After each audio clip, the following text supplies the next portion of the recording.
जय Hind. 11th class BST की इस क्लास में आज हम शुरू करते हैं लिमिटेशन ऑफ आउटसोर्सिंग। कल हमने बीपीओ के बारे में पढ़ा था, हमने अपनी लास्ट वीडियो में बीपीओ के बारे में पढ़ा था। आज हम पढ़ते हैं लिमिटेशन ऑफ आउटसोर्सिंग, यानी कि बीपीओ की क्या लिमिटेशंस हैं। ठीक है। Outsourcing suffers from following problems. Outsourcing से कुछ दिक्कतों का सामना करना पड़ता है, जैसे कि कॉन्फिडेंशियलिटी। आउटसोर्सिंग के कारण कॉन्फिडेंशियल दस्तावेज़ों, एक दूसरी कंपनी के कॉन्फिडेंशियल दस्तावेज आउटसोर्सिंग के पास पहुंच जाते हैं, यानी कि इससे कॉन्फिडेंशियल डाटा लीक होता है। दूसरा, स्वीट शॉपिंग। स्वीट शॉपिंग का मतलब है स्टूडेंट्स, स्वीट शॉपिंग का मतलब है कि एम्प्लॉयज़ की, एम्प्लॉयज़ की कार्य करने की क्षमता कम हो जाती है, उसका कॉम्पिटेंस लेवल घट जाता है। ठीक है, उसका इंटेलिजेंस लेवल इंक्रीज नहीं हो पाता है, इसको बोलते हैं स्वीट शॉपिंग। आगे बात करते हैं protest in home country. Protest in home country, यह है अपने होम कंट्री के लिए नुकसानदायक होता है। आप समझ सकते हैं, अगर मैं भारत में रहकर कोई प्रोडक्शन करता हूँ और मुझे लगता है कि इसके लिए मुझे चीप लेबर श्रीलंका, बांग्लादेश या फिर ईरान या दूसरे अदर कंट्री से मिल जाएगी, तो मैं दूसरे अदर कंट्री की आउटसोर्सिंग की मदद लूँगा। Ethical concerns. Generally companies outsource the activities because in the outsourcing country labour is cheap. Ethical concern ये हो जाता है कि दूसरे देश के आउटसोर्सिंग का इस्तेमाल कर मैं अपने देश के मिनिमम वेजेस एक्ट या चाइल्ड लेबर एक्ट का उल्लंघन कर रहा हूँ। ठीक है students, so these are the limitation of outsourcing. ये आउटसोर्सिंग की कुछ लिमिटेशंस हैं। आगे बात करते हैं students KPO, knowledge process outsourcing. BPO की तरह केपीओ भी काम करता है। ये किस तरह से काम करता है? In KPO business firms get knowledge related and information related work done from an outside firm. कि जब नॉलेज रिलेटेड चीज़ों को बाहरी ऑर्गेनाइजेशन से पूरा कराया जाता है तो उसको हम केपीओ बोलते हैं, नॉलेज प्रोसेस आउटसोर्सिंग बोलते हैं। This involves high value work carried bye highly skilled staff. इसमें क्या होता है कि हाई वैल्यू कार्य को हाई क्वालिफाइड स्टाफ्स के द्वारा पूरा कराया जाता है। KPO firms in addition to providing expertise and consultancy services often take many low level decisions also. KPO के द्वारा अगर बड़े डिसीजंस लिए जाते हैं तो छोटे फैसले भी किए जाते हैं। Features of KPO. केपीओ के कुछ फीचर्स हैं स्टूडेंट्स।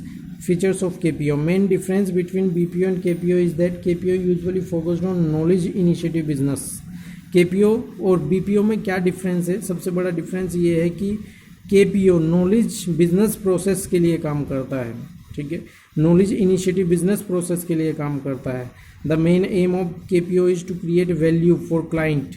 इसका मुख्य लक्ष्य क्लाइंट के लिए वैल्यू क्रिएट करना होता है by providing business expertise rather than process expertise. ये प्रोसेस एक्सपर्टाइज नहीं बल्कि ये प्रोवाइडिंग बिजनेस एक्सपर्टाइज प्रोवाइड कराता है। KPO involves advance analytical thinking. ये एडवांस एनालिटिकल थिंकिंग में इन्वॉल्व होता है। Technical skills and decisive judgement based on experience. Experience के आधार पर जजमेंट बेस्ड होता है। KPO increase efficiency and result in cost saving. KPO efficiency को बढ़ाता है और कॉस्ट को कम करता है। Common services include in KPO are. KPO की कुछ कॉमन सर्विसेज हैं, जैसे कि research services, investment research, business research और मार्केट रिसर्च। ठीक है, ये कुछ रिसर्च सर्विसेज है। इसके अलावा legal process, patent services, data analysis, editorial process और वैल्यूएशन etc। ठीक है, कुछ रिसर्च सर्विसेज भी हैं, जैसे कि लीगल प्रोसेस है, पेटेंट सर्विसेज हैं, डाटा एनालिसिस है, एडिटोरियल प्रोसेस है, वैल्यूएशन etc। ये भी केपीओ के द्वारा परफॉर्म किए जाते हैं स्टूडेंट्स। इसके अलावा most common barrier in KPO is.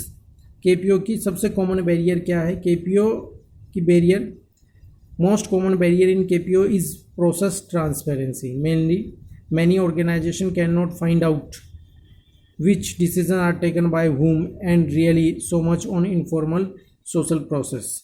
इसके बाद बात करते हैं student smart card and ATMs, meaning and utility.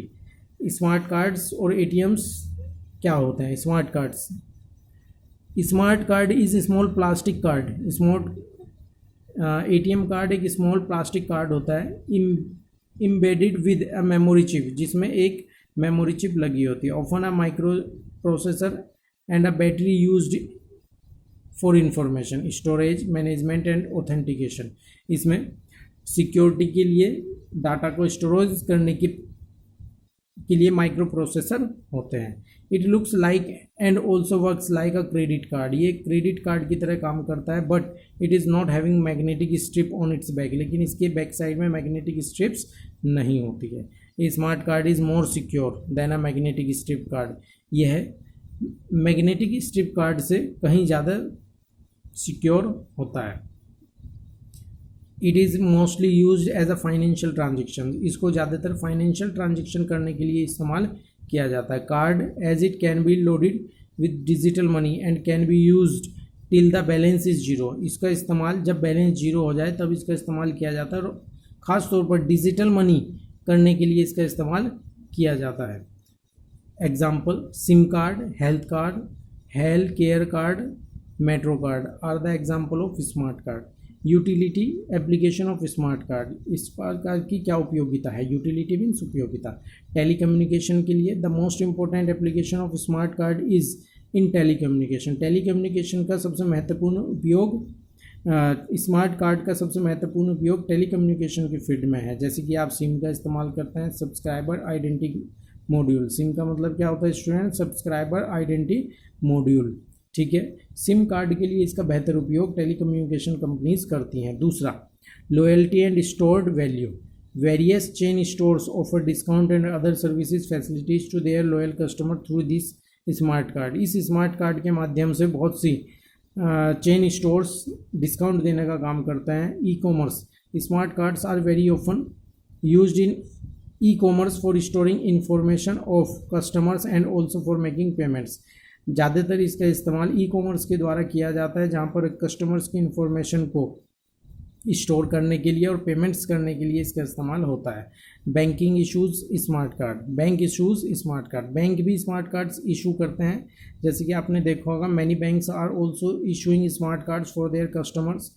अपने कस्टमर्स को बहुत से बैंक भी स्मार्ट कार्ड इशू करते हैं। Which have multi utility function, जिसके बहुत से मल्टी यूटिलिटी फंक्शंस होते हैं। For example Visa, master card, ETC। ठीक है, इसके अलावा number 5, medical health care cards. Many insurance companies issue medical cards to their clients who have taken medical insurance from them. बहुत सी कंपनियां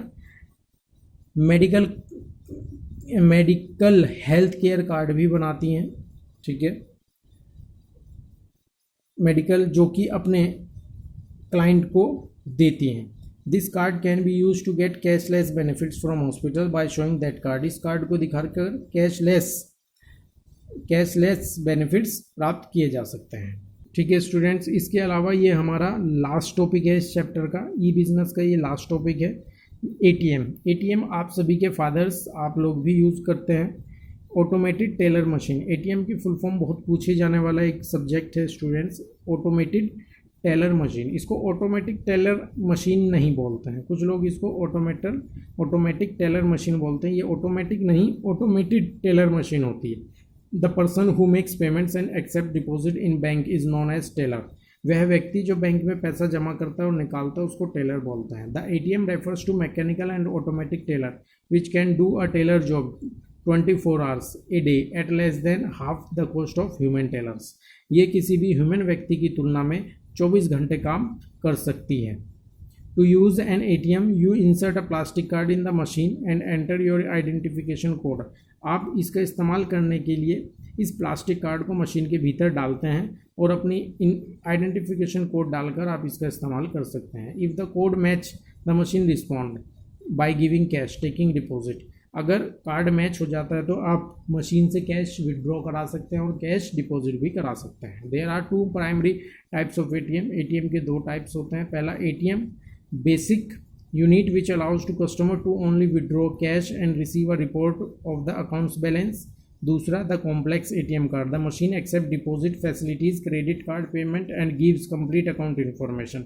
एक तो एटीएम होता है कि जो बेसिक इन्फॉर्मेशन आपको प्रोवाइड कराता है, और एक एटीएम होता है जो पूरी इन्फॉर्मेशन आपको प्रोवाइड कराता है, उसको कॉम्प्लेक्स एटीएम कार्ड बोलते हैं।